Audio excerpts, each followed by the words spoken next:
All right, so now we're going to move on to some entertainment news. All right. Oh man, I've been wanting to talk about this for a cool little minute. So y'all know, LeBron then went over to LA, and it's bigger than basketball at this point. We already know that, so I'll skip that part.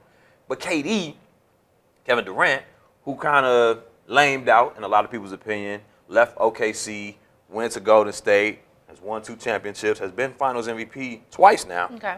And now they're looking like they're going to three-peat. Still not held on the same level as LeBron, who keeps going to the finals, doesn't necessarily win, but they like, man, he the best on earth currently, and he is in conversations for the GOAT, right? KD is not in those conversations. KD is damn near saying, and I don't believe this, but they saying that he's not even top 5 in the league right now. They be shitting on KD. But KD brings a lot of negative attention to himself by the shit that he says. Okay. This dude goes home. There's an NBA champion. There's an NBA MVP. This is a league MVP, the whole shit. And he goes home and goes through his Twitter and his Instagram and looks for niggas that have been talking shit to respond to for like hours upon hours every day. And he admits this. He seems like a very introverted goofball. He's a goof. Yeah. Ball. Just doesn't really know how to relate to the guy. He wants to be one of the guys, but he's not. Yeah. You're a great basketball player. Nobody's taking that from you. But when it comes to guide them, you need guidance. Because, dog, who the fuck cares what a nigga on his couch in Omaha is saying about you, and you're an NBA champ and you're a Finals MVP? Apparently KD. So most recently, this dude went on record saying, I'm just saying, because they saying he can leave his contract with the Warriors after this year. He might go to New York and start his own team. He might go to LA Clippers and join up with Kawhi Leonard and have a little powerful two. And then they said some other teams that he might be looking at. But at the end of the day, it's his opportunity now to go get in position to get a championship and be the man. Right now, they like, well, Steph's the man. They had championships before you got there. You know what I'm saying? You're not the guy, hands down. So he needs to prove that to really ferment his legacy. So he goes on record saying, because they like, maybe he'll go to LA and join up with LeBron. He like, well, for superstar players and all-star caliber players, it's toxic to play with LeBron because these reasons. The media circus, everybody's on his nuts, they dick riding, da-da-da. It just creates confusion on and off the court, and that's not good for somebody that's on a certain level. For people that just are like low-key with it, man, LeBron threw me the ball, I'm going to knock down an open shot, it's very good for them because you get to play with one of the greats, and he's going to potentially get you in position to get a championship.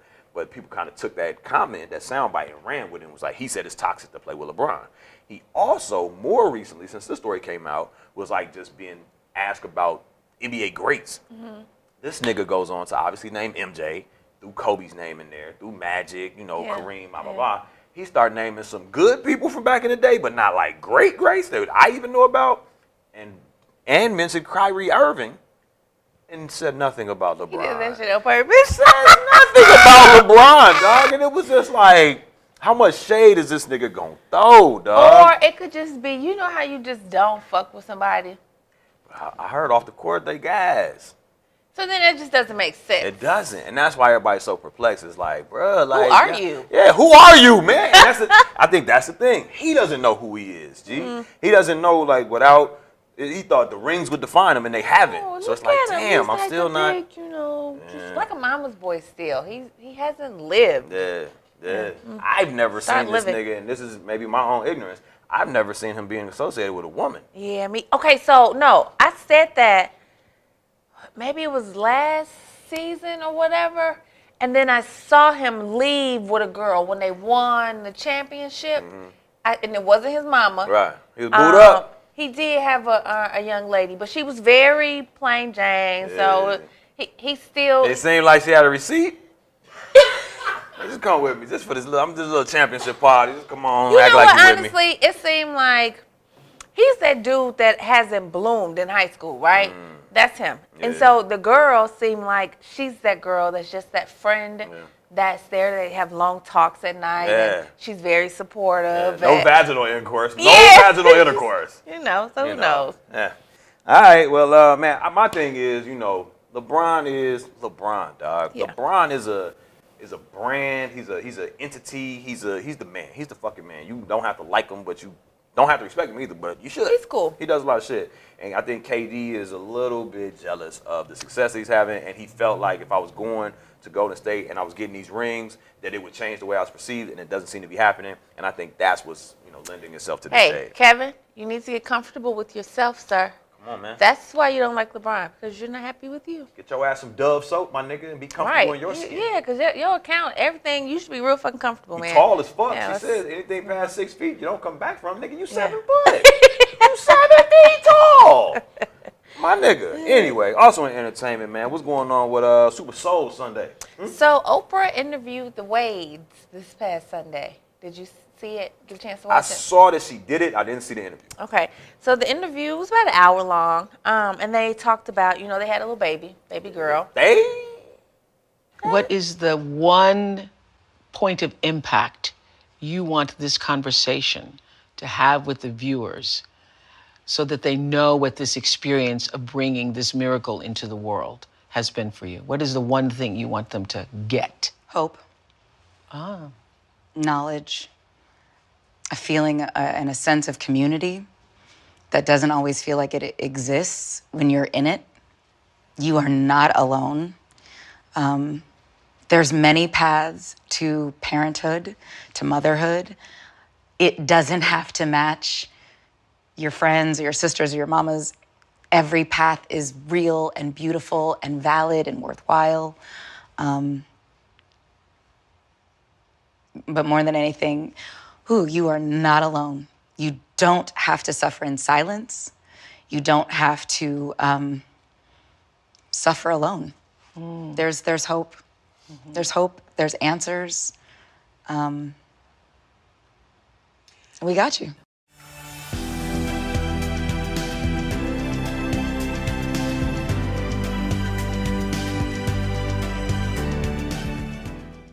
Moms are getting a little in their feelings about, well, you didn't have that baby. Why are you in the hospital? Why you skinning that baby? Yeah, so, but You if ain't womb to womb that baby. you have to understand the process. That's what you're Yeah. supposed to do, even if you didn't carry it. It's just what they instruct you to do. Niggas don't care. She talked about that in the interview. She talked about being proposed to by his boys and him together.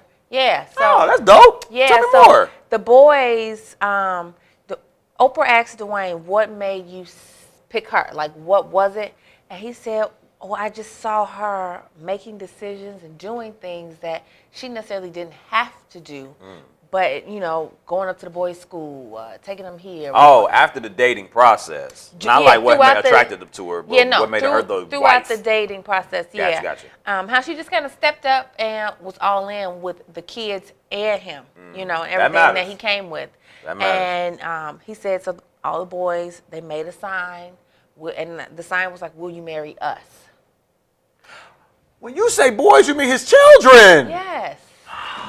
I thought you meant his friends. Like you Donis Haslam and Bosh. Bosh. I thought these niggas was down on bended knee as well. No. I get it now. I can see the pencil. no, You gotta be specific with a nigga like me. his sons. His sons. I love his sons. So she talks about that. That's dope. And When you then, marry us. oh, see, it's really cute. Yeah, then it's less pressure too. And Then you to say no, have- it's like, well, fuck, come on, y'all. We To ain't gonna have put a up with this guy shit.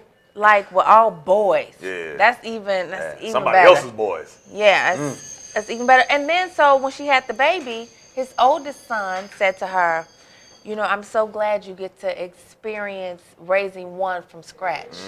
Like that was really nice and thoughtful. That's endearing. That's endearing. Yeah, Does so- he call her mom? No, I Calls her don't think mom? so. Call her Miss Wade? Gab, maybe. Gabs? I don't know. Little nickname? Gabby? But yeah, so she talks about a lot of different stuff, raising privileged black boys, right? And how real they have to be with them and the different conversations they have to have with them about certain things because of where they You are live. not a nigga to us, but to them you are. Right. Know that still. Right. Regardless of your wallet. Talked about letting them only walk like 11 houses down because that's where Chris Bosh lives to walk their dog because everybody has security and he's like, she's like, keep none of your that hands smoke. out, Yeah, none of just a that lot of stuff that it's smoke. unfortunate that they have to have those conversations. But it was a good interview. Check it out. Yeah. You said Oprah did this. Oprah, Super Soul Sunday. Super Soul Sunday. Hello, Yeah. Oprah. Saw her in a picture the other day. She looked old as fuck. What's going on? She okay?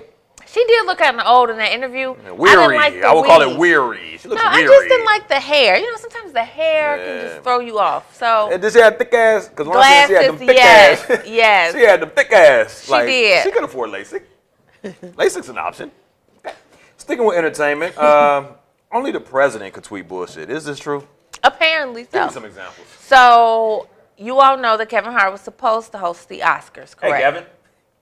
Well, after, and I guess apparently it's people that's on Twitter that are paid, maybe not paid, to just find and resurface old shit that you said in the past. Oh, yeah. That can possibly hurt you now. Yeah, it's a job description with most organizations where, these twiggers, let's call them, they will go and research any applicants, social media footprint just to be like, what type of individual are we really hiring? So, of course, with celebrities, it runs a little deeper. Go ahead. Well, he tweeted some tweets and made some homophobic remarks, right?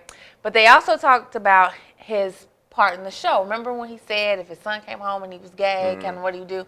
It's fucking hilarious, okay? And it's not only hilarious, it's true. Black people really be thinking that when it comes to their sons, right? So I do just want to say that and clear that up. Not all black people feel that way, but a huge percentage, right? Yeah. Will sit inside in their home and be like, man, if my son came home and, ooh, and they may make a joke or two, but I mean, that's just what it is. It is what it is. So he apologized then when he said it, and then I guess now he was just like, I'm not apologizing for something I said. I changed. I don't feel the same way. I'm different. Ben done split it. And so they didn't let him go. He stepped down. Yeah. He just said, we'll revisit this on another day. So what I did hear is the Oscars has been calling Eddie Murphy. Hey, Eddie. Trying to get him to host. Yeah. Now, they also asked Eddie back in 2012, and he declined. Yeah. And they said he's probably going to decline again, especially after why Kevin Hart's not doing it. Yeah. And because I think he didn't do it back then because it was something with with a friend, a business partner. And he was like, nah, I'm good on y'all. Yeah. And he got that bag so he could say, nah, I'm good on y'all. And that matters. Yeah. Bags matter. Ladies and gentlemen. The fact that they want him and he I ain't fucking with y'all. I'm good. What Jay-Z say about the Super Bowl? You need me, I don't need you. you. I do stadiums all day. Yeah. This is my thing. First of all, shout out Kevin for not backing down because the shit I said 3 minutes ago, I might not still believe. So you can't hold me accountable for what I said damn near 10 years ago. Right. Right? Secondly, shout out to Eddie. I just watched a throwback clip of him on the Jay Leno show talking about Boomerang. Oh, okay. And it was just like the backlash that was coming from Hollywood. Like, man, this is a black-run marketing firm, all-black cast. Yeah, there's white people in the movie, but the movie is not about white people. And white people were like, they created a world with no white people. Where are all the white people? Who's running this marketing firm? And it's just like, Eartha Kitt runs this motherfucker. Strong J is the spokesperson. Eddie Murphy is the head nigga in charge. Holly Berry's in this bitch. Motherfucking, what's her name? Robin Gibbons coming through. David Allen Greer in this motherfucker. Martin in this bitch. Fuck you mean? Why do we need the white people, right? Because this is a movie about the story, and it's not about race. Yeah. And they took so much offense to that shit, but then when we see Gilligan's Island. All the movies with no black people. Right. When we see goddamn the Munsters. We couldn't even be black monsters. There was no fucking black people in the Flintstones. You know what I'm saying? Like, Leave It to Beaver. Come on. All right? Let's be real. Yeah. So at the end of the day, I don't think Eddie's going to back down on it. No. Even if it was like, man, they let go of goddamn Roseanne from hosting the Oscars. Eddie, do you want it? I'm still straight because of the shit that y'all offered me before. Ain't been cleared up. Yeah. And now Kevin, I don't know what their relationship is, but I would assume that he's not going to endear himself to the Oscars over Kevin. He'd probably be like, I don't fuck with none of y'all. Or if anybody, I fuck with Kevin. So shout out to Eddie Murphy for leading that regime. It wouldn't be no Kevin Hart. It wouldn't be no Dave Chappelle. Without it wouldn't be Eddie. None of these niggas without Eddie. So shout out to the real pioneers. Yeah. But I had an interesting conversation with my son about this. And I was like, man, so, you know.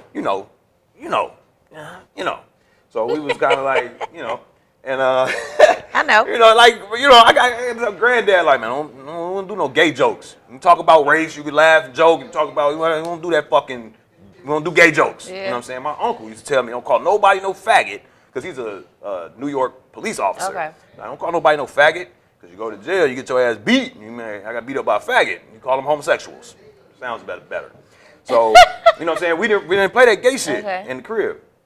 So we was kind of, probably a little sensitive to that shit. Okay. So now when you have a son, you're like, hey, man, I want to pass along what's been passed to me. So I'm just checking in with Mook, and I'm like, yeah, so, what are your feelings on the Kevin Hart thing? And I told him the scenario and blah, blah, blah. He was like, well, I don't think he should make those type of jokes about people. And I was like, yeah, but he did it 10 years ago. And they wanted him to apologize again for something he already apologized for and he probably has grown from, blah, blah, blah. He was like, well, I don't think it's right for them to ask him to do that, so I wouldn't apologize again, but I wouldn't make those type of jokes going forward. So I'm like, man, this motherfucker's woke. Okay, let me go a little deeper. I said, let's say, for example, your son wants to not play flag football, but wants to play full contact football. Would you let him, even though he can get injured? He was like, well, that's his decision. I was like, let's say your son didn't want to play tackle football or flag football. He wanted to be a cheerleader. Go ahead. I said, okay, what if he wanted to wear a skirt while cheerleading? That's his choice. I said, whoa, son, wait. I said, so what if your son, while wearing a skirt and cheerleading, wanted to kill everybody in the stadium? He said, that's where I got to stop you. So I was like, okay. So he does have some type of inbounds, out of bounds, but when it comes, this new generation, when it comes to that gender, whatever, very I like it. Move on. Man. So it's different because you just preference this whole conversation with, how black men are with they boys want to bam. Apparently it's changing. My son is very accepting and very open. I couldn't imagine me saying not saying I wouldn't accept my son, but I couldn't imagine myself at that age being so open to the idea of my son being homosexual. But you also are different. Yeah, you also are not the older generational dad, right? So you're a little bit more open. Now he's just a little bit more open. Yeah, that's all. A little bit more opener. And ain't nothing wrong with that, man, because I feel like at the end of the day, the humanity needs to be restored into our relationship. So it's not your sexual preference. It's not what you identify as. It's not all that. It's just, it's love or it ain't. You know what I'm saying? So I appreciate that. And thanks for teaching me something that I needed to learn, Mook. But yeah, man, fuck you, Oscars. We went through this whole thing about y'all whitewashing the whole shit. Now y'all, who should be fired? The motherfucking Twigger that should have researched this before the offer was ever extended. How you gonna offer some shit and then do the research and then recant? Or then try to put some pressure on the nigga and, cause him to make his move. Well, that's what they do. Who's supposed to be researching that? You should be fired. Yeah. But unless you're black. Anyway, what else is going on in entertainment? Last but not least, so who's the real king of R&B? Let's talk about it. So Jacquee, right? For those of you that may know who he is, I don't, but I'm sure y'all do, right? Okay. He said he's the king of R&B for this generation. So he did preference with saying this generation. What's good, y'all? What's good? I know I got a pimple on my chin. I'm going to bust that bitch later. But I just want to let everybody know that I'm the king of R&B right now for this generation. I understand who done came and who done did that and that and that. But now it's my turn. Jacquee's the king of R&B. I just heard him say it, and I've been feeling like that. ATL, let's get it. I'm the new king of R&B. How old is this nigga? I think he's like early 20s. Yeah. Got to be early 20s. 2021. Your generation doesn't start until 25, sir. But I will say this.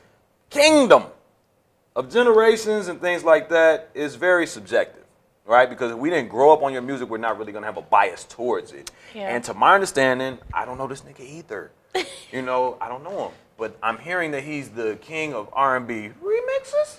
He's the king of because he did the features. Trip. He remixed LMA's Trip. I heard he takes, he's the king of R&B mixtapes. I will take some original shit and make it better, but I'm not creative enough to come up with it on my own. I don't know if that puts you in the king category. I don't think he's king yet. He may be working his way up there. But all these people were naming like Chris Brown, Usher. And the reason I say R. Kelly's the king of R&B, right? All praise. One, he has albums. Two, I don't think R. Kelly really crossed over into pop. I think he is just R&B, which that's why he's the king of R&B. Because I feel like a category for it. I feel like Chris, Usher, some of these other people, even Trey Songz, crossed over into pop. Yeah.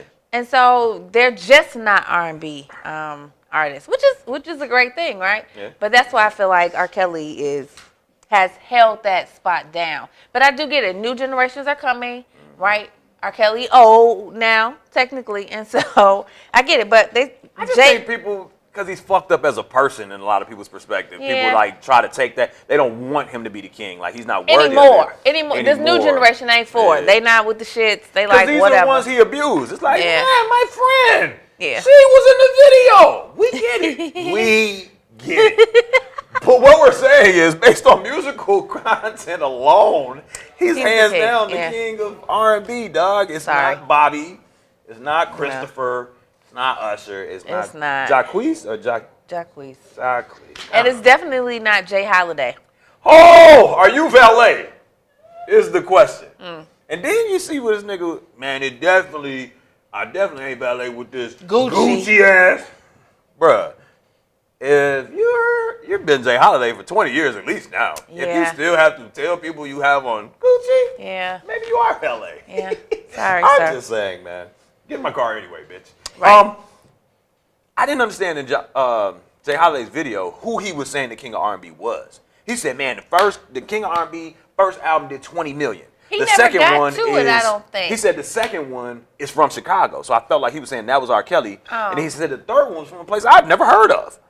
So I'm like, who was 1 and 3? Yeah, I think he got interrupted because he was valet. Mistaken for being he was valet. on the clock, so I had to fucking go live. That's what your ass get. All right. But I think that about wraps us up for entertainment. Y'all let us know who y'all think the true king of R&B is or isn't. And is there a queen of R&B?